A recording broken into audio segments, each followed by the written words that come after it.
can think of the metros as kind of the grand melting pot where all this capacity, all this demand, all the connections first show up. And what we've seen with metros is they went from 1 gig to 10 gig, and now they're in the process of going from 10 gig to 100 gig.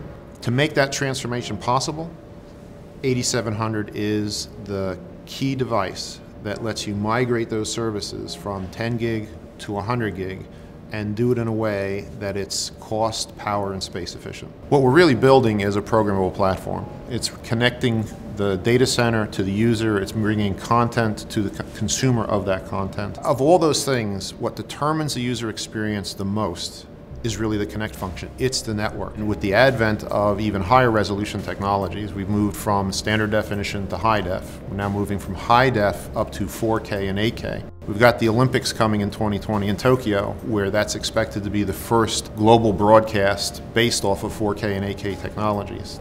Equipment that facilitates that transition is critical.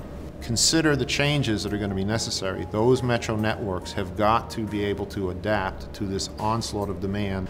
It's a transformation, and they've got to start now. One of the critical pieces to make this happen are network elements that really combine the best features of the kind of high-scale aggregation you typically have in a data center with the high-capacity wide area networking technologies you typically find out in the wide area network.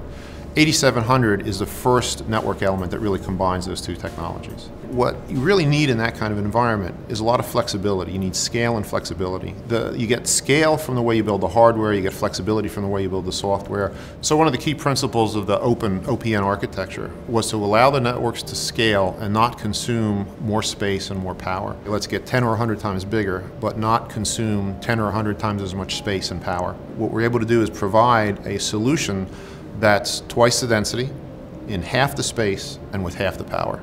It really is a game changer.